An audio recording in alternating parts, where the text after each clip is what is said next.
नमस्कार, FM news देख रहे हैं आप। आपके साथ मैं हूं हर्ष त्यागी। प्रधानमंत्री नरेंद्र मोदी गुरु तेग बहादुर के 400वें प्रकाश पर्व के मौके पर 21 अप्रैल को लाल किले से देश को संबोधित करेंगे। सिखों के 9वें गुरु श्री गुरु तेग बहादुर साहिब जी के 400वें पर्व को समर्पित लाल किले पर 2 दिवसीय समागम किया जाएगा। इसका आयोजन केंद्र सरकार करेगी, जबकि दिल्ली गुरुद्वारा कमेटी इस प्रोग्राम के लिए पूरा सहयोग देगी। इसको लेकर 20 और 21 अप्रैल को लाल किले में भव्य कार्यक्रम होगा। इस कार्यक्रम का उद्घाटन गृहमंत्री अमित शाह करेंगे और इसके समापन कार्यक्रम में प्रधानमंत्री नरेंद्र मोदी भाग लेंगे। 21 अप्रैल को ही प्रधानमंत्री इस समागम के समापन समारोह में भाग लेंगे। इस समागम में प्रधानमंत्री देश को संबोधित करेंगे। उनका ये संबोधन पूरे देश के लिए होगा। आपको बता दें कि केंद्र की मोदी सरकार द्वारा 9वें सिख गुरु श्री गुरु तेग बहादुर साहिब के 400वें प्रकाशोत्सव को धूमधाम से मनाने का फैसला लिया गया है। अगले साल 1 अप्रैल को आने वाले इस पर्व को यादगार बनाने के लिए शनिवार को पीएम मोदी की अध्यक्षता में एक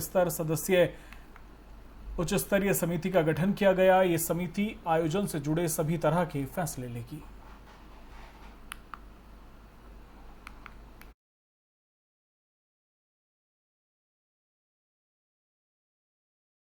कांग्रेस अध्यक्ष सोनिया गांधी के आवास 10 जनपद पर पार्टी नेताओं की बैठक हुई। इस बैठक में प्रियंका गांधी वाड्रा, मुकुल वासनिक, रणदीप सिंह सुरजेवाला, केसी वेणुगोपाल और अंबिका सोनी समेत कई बड़े नेताओं ने हिस्सा लिया। इस सबके बीच जम्मू कश्मीर की पूर्व मुख्यमंत्री महबूबा मुफ्ती भी सोनिया गांधी के आवास पर पहुंची। इस दौरान दोनों नेताओं के बीच बातचीत हुई।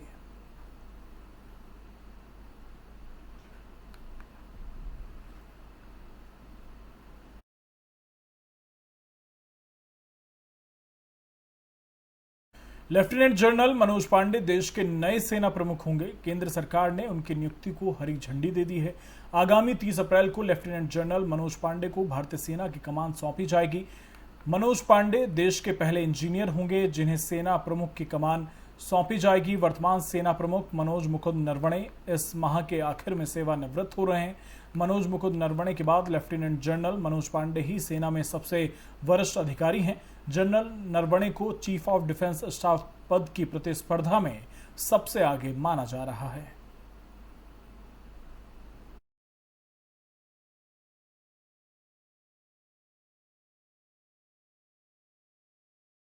महाराष्ट्र से शुरू हुए अजान को लेकर लाउडस्पीकर विवाद की गूंज पूरे देश में सुनाई दे रही है। इसको लेकर नासिक पुलिस ने नया आदेश जारी किया और इस बाबत नासिक पुलिस कमिश्नर ने क्या कुछ कहा है, सुनिए।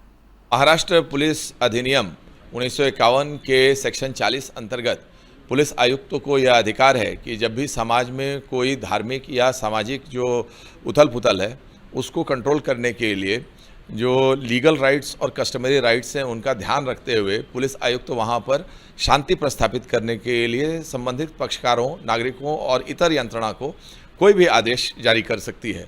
इसके तहत महाराष्ट्र नवनिर्माण सेना ने जो यहाँ पर अर्ज किया था वो, साथ ही में जो मरकज़ जो समाज है उन नासिक की, उन लोगों ने जो मुस्लिम लोगों के तरफ से जो अर्ज किया था वो 18 जुलाई 2005 का माननीय सर्वोच्च न्यायालय का निर्णय महाराष्ट्र शासन के तरफ से अलग अलग समय पर जो ध्वनि प्रदूषण के क्षेत्र में जो शासन निर्णय जारी किए गए हैं वो, और नासिक शहर पुलिस आयुक्तालय की विशेष शाखा ने जो गोपनीय अहवाल सबमिट किया है, इन पांचों चीज़ों को ध्यान में रखते हुए पुलिस आयुक्त ने ऐसा आदेश पारित किया है कि जो मुस्लिम समाज का जो कस्टमरी राइट है अजान पढ़ने का, उसको रिकॉग्नाइज किया गया है।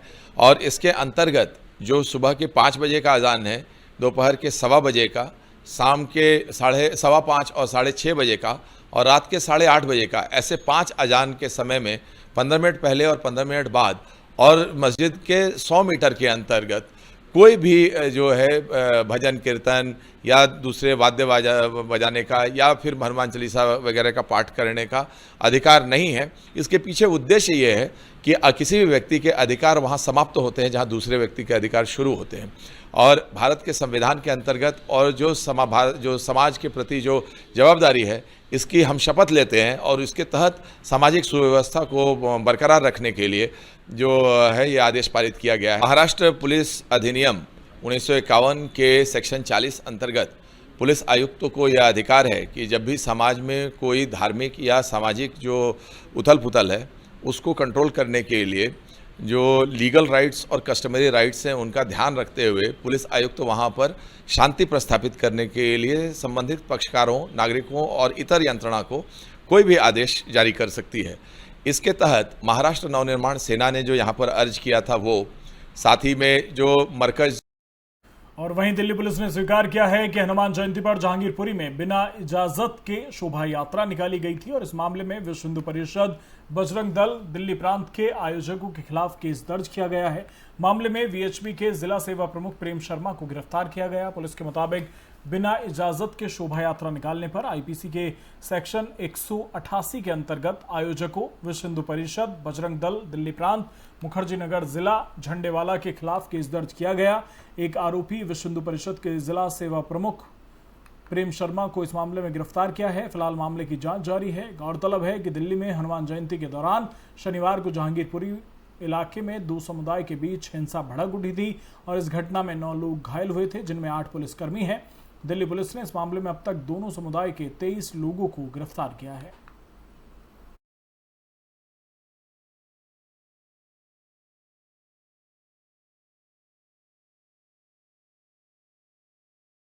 दिल्ली के जहांगीरपुरी में हुई हिंसा को लेकर एआईएमआईएम चीफ ओवैसी ने क्या कुछ कहा, आपको सुनवाते हैं। दिल्ली पुलिस के कमिश्नर ये कह चुके हैं मीडिया को कि जो आरएन प्रोसेशन निकाला गया जहांगीरपुरी सी ब्लॉक में वो बगैर परमिशन के निकाला गया। परमिशन पूछा ही नहीं उन्होंने।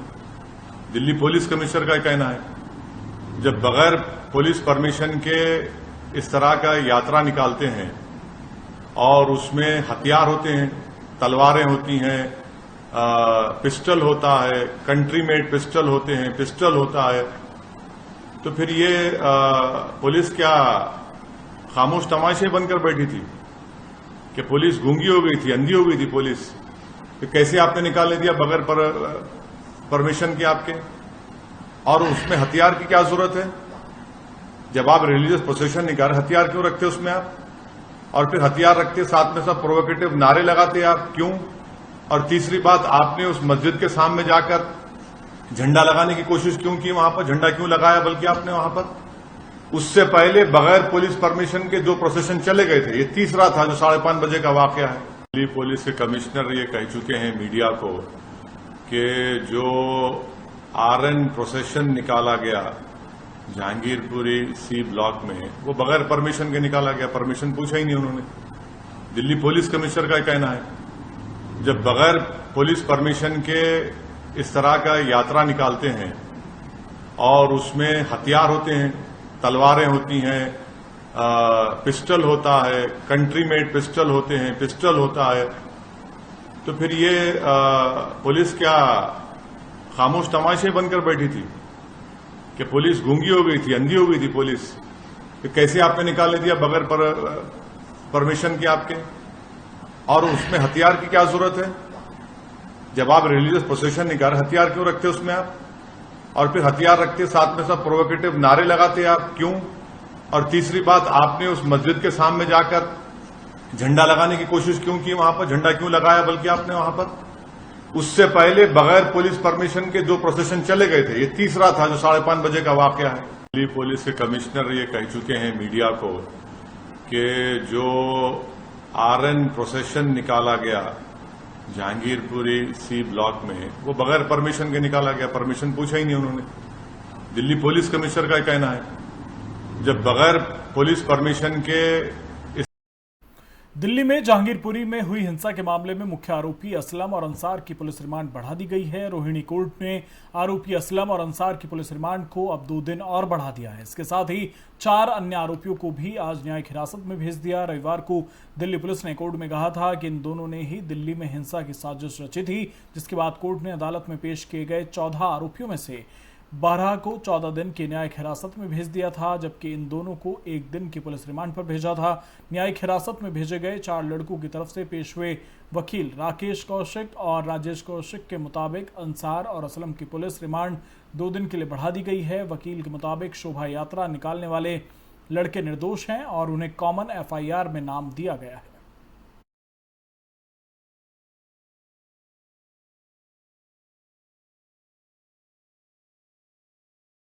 दिल्ली के जहांगीरपुरी इलाके में हुए दंगों को लेकर दिल्ली पुलिस कमिश्नर राकेश अस्थाना ने प्रेस कॉन्फ्रेंस की। इस दौरान उन्होंने सख्त लहजे में कहा कि लोग अफवाहों पर ध्यान ना दें और अफवाह फैलाने वालों पर कार्रवाई की जाएगी। साथ ही उन्होंने जहांगीरपुरी हिंसा मामले में अपडेट देते हुए बताया कि हिंसा को लेकर अब तक 23 लोगों की गिरफ्तारी हो चुकी है। उन्होंने कहा कि पुलिस की तरफ से हिंसा को रोकने की पूरी कोशिश की गई थी और फिलहाल सीसीटीवी की जांच की जा रही है। गिरफ्तार किए गए 23 लोगों में से 8 के पहले से आपराधिक रिकॉर्ड रहे हैं। आपको बता दें कि दंगे की जांच बेशक क्राइम ब्रांच को हैंडओवर कर दी गई है, लेकिन इलाके के दंगाइयों को पकड़ने के लिए लोकल पुलिस भी लगातार दबिश दे रही है। दंगों में 2 बड़े चेहरे अंसार और असलम के अलावा अब तक 21 गिरफ्तारियां इसमें हुई हैं और 2 नाबालिगों को हिरासत में लिया गया है।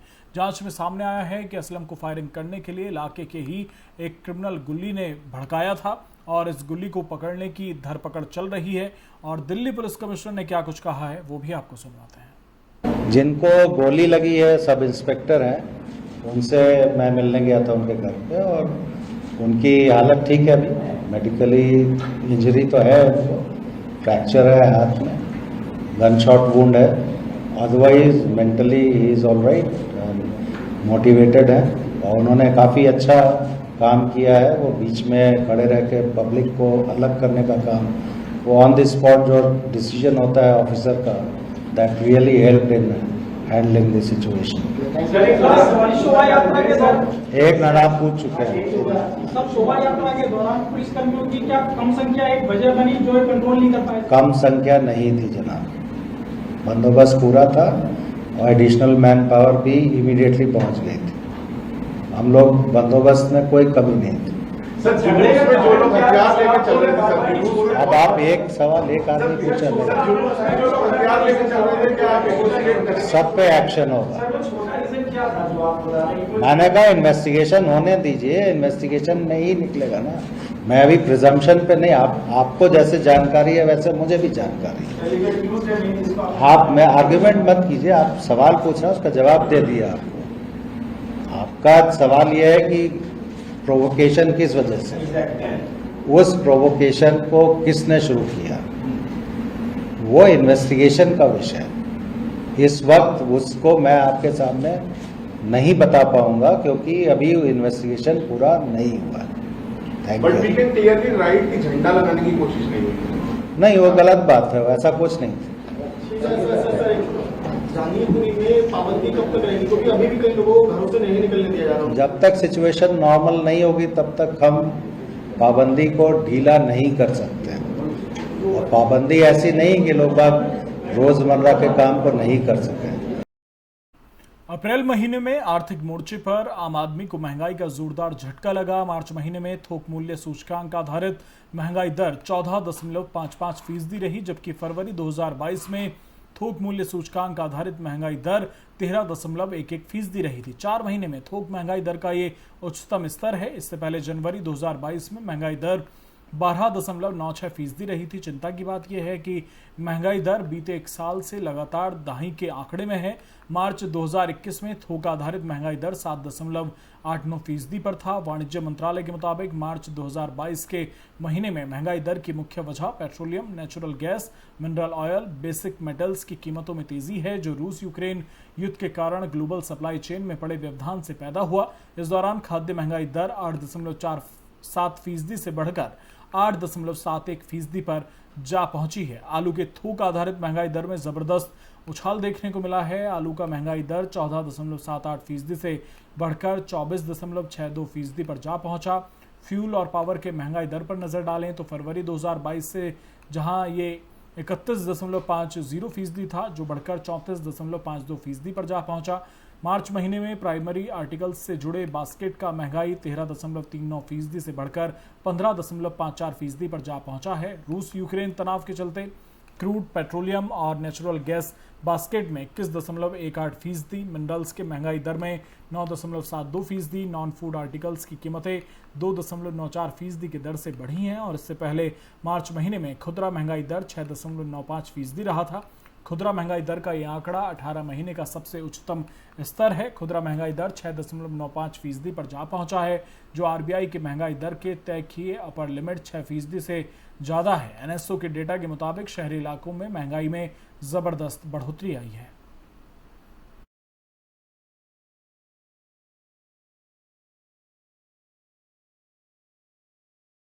समाजवादी पार्टी के नेता आजम खान से जुड़े मौलाना मोहम्मद अली जौहर ट्रस्ट को बड़ी राहत मिली है। विश्वविद्यालय बनवाने के लिए अधिग्रहित जमीन सरकार को लौटाने के इलाहाबाद हाईकोर्ट के आदेश पर सुप्रीम कोर्ट ने रोक लगाई।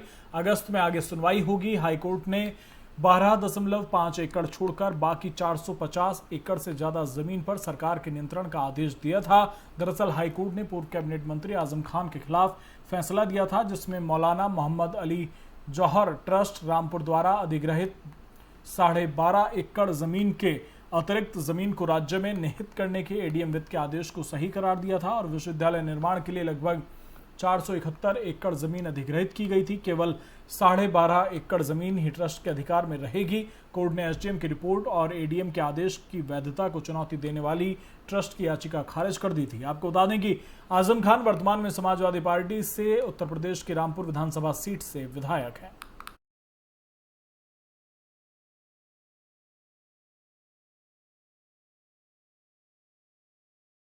जमीयत उलेमा ए हिंद ने उत्तर प्रदेश, मध्य प्रदेश और गुजरात में मुसलमानों की संपत्तियों पर बुलडोजर चलाए जाने के खिलाफ सुप्रीम कोर्ट का दरवाजा खटखटाया है। जमीयत उलेमा ए हिंद ने आपराधिक मामलों में शामिल मुस्लिम समुदाय के लोगों के घरों, मकानों को जमींदोज करने का विरोध किया और इसे मुसलमानों के खिलाफ साजिश बताया है। सुप्रीम कोर्ट में याचिका दायर कर यह मांग की है कि ऐसी किसी भी तरह की कार्रवाई कोर्ट के आदेश के बाद ही की जाए। जमीयत उलेमा ए हिंद ने सुप्रीम कोर्ट में दायर याचिका में कहा कि कोर्ट राज्यों को आदेश दें कि बिना अदालत की अनुमति के किसी का घर या दुकान नहीं गिराई जाएगी।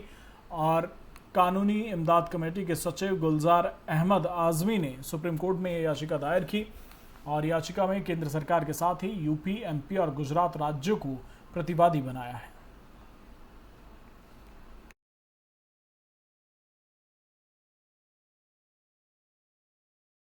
यूपी की सीमा से लगे कुछ राज्यों में कोरोना वायरस संक्रमण के बढ़ते मामलों को देखते हुए मुख्यमंत्री योगी आदित्यनाथ ने टीम 9 को अलर्ट मोड पर आने के निर्देश दिए हैं। इसके साथ ही तत्काल प्रभाव से एनसीआर क्षेत्र के प्रदेश के जिलों गौतम बुद्ध नगर, गाजियाबाद, हापुड़ के साथ ही राजधानी लखनऊ में अब सार्वजनिक स्थल पर सभी के लिए मास्क पहनना अनिवार्य कर दिया है।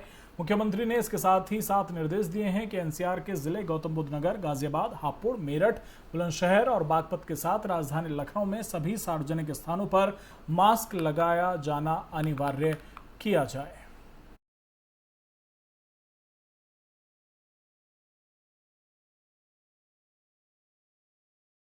अमेठी में बीती देर रात एक सड़क दुर्घटना में 6 लोगों की मौत तथा 4 के गंभीर रूप से घायल होने पर पीएम मोदी के साथ मुख्यमंत्री योगी आदित्यनाथ ने गहरा शोक जताया है। उन्होंने मृतकों के शोक संतप्त परिजनों के प्रति संवेदना व्यक्त की। उन्होंने अधिकारियों को घायलों का समुचित उपचार कराने और दुर्घटना के प्रभावित लोगों को हर संभव राहत और मदद प्रदान करने के निर्देश दिए।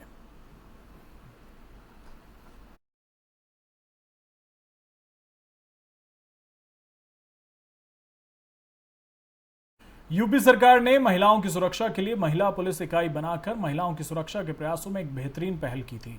वहीं अब सरकार की एक और पहल, जिसमें योगी सरकार में परिवहन मंत्री दयाशंकर सिंह ने सड़क सुरक्षा सप्ताह का शुभारंभ किया। इसकी शुरुआत राजधानी के विमेन पावर लाइन 1090 चौराहा से हुई। आपको बता दें कि ये सड़क सुरक्षा सप्ताह प्रदेश में 18 से 24 अप्रैल तक मनाया जाएगा। विभाग के लोगों को बधाई देते हुए परिवहन मंत्री ने कहा कि हमारा विभाग जो काम कर रहा है वो बेहद ही सराहनीय है और आज से डीएल का ऑनलाइन ही टेस्ट होगा। ये विभाग का सराहनीय कार्य है। परिवहन विभाग का प्रयास होगा कि बिना ऑफिस आए उन्हें डीएल मिल जाएगा। वाहन के रजिस्ट्रेशन के साथ हेलमेट भी दिया जाएगा। वहीं छात्रों को सड़क सुरक्षा और परिवहन नियमों के प्रति जागरूक करने की बात भी कही।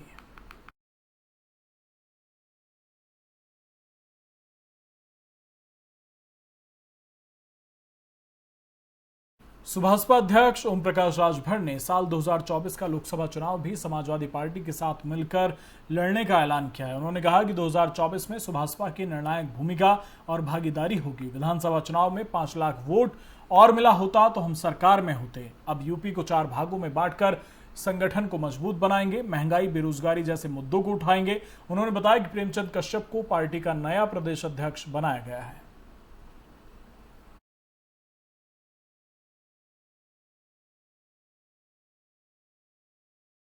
बांदा में एक दर्दनाक हादसा सामने आया, जिसमें ट्रेन से टकराकर एक युवक की मौत हो गई। मृतक की शिनाख्त शिवचरण के नाम से हुई है, जो बांदा से महुआ अपनी बुआ के घर जा रहा था। तभी रेलवे ट्रैक पार करते वक्त ट्रेन की वो चपेट में आ गया। वहीं घटना की सूचना मिलने के बाद मौके पर पहुंची पुलिस ने शव को कब्जे में लेकर जिला अस्पताल पहुंचे, जहां डॉक्टरों ने उसे मृत घोषित कर दिया। साथ ही घटना के बाद से परिजनों का रो रो कर बुरा हाल है।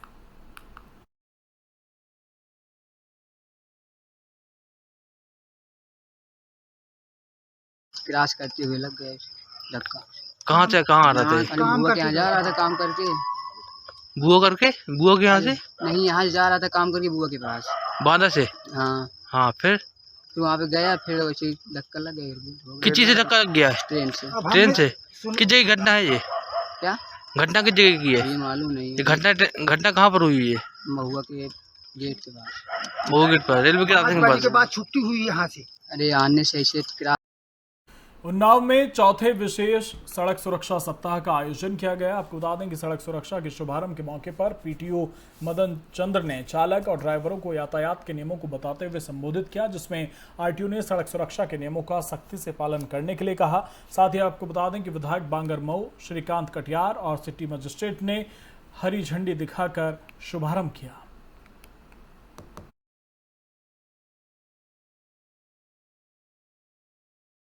योगी आदित्यनाथ द्वारा आज के जो माहौल में, वातावरण में, जो सड़कों पर नियमों का पालन न करने की वजह से काफ़ी कुछ दुर्घटनाएं हो रही हैं, उस उपलक्ष्य में उत्तर प्रदेश की सरकार द्वारा ये विशेष सड़क सुरक्षा सप्ताह चलाया गया है, जन जागरण के लिए और नियमों का पालन करने के लिए। इसलिए सुरक्षित रहें, स्वस्थ रहें, ये सरकार की प्राथमिकता है। लोगों की सुरक्षा, स्वास्थ्य, इसके बारे में तो जो रोड पे है, रोड एक्सीडेंट के दुर्घटना के कारण बहुत सी घटनाएं होती हैं, तो उसको रोकने के लिए सरकार का सर्वोच्च बढ़िया सा कदम है। इस पर हम सब मिलकर के और फिलहाल मेरे साथ इतना ही। बने रहिए एफएम न्यूज़ के साथ। नमस्कार।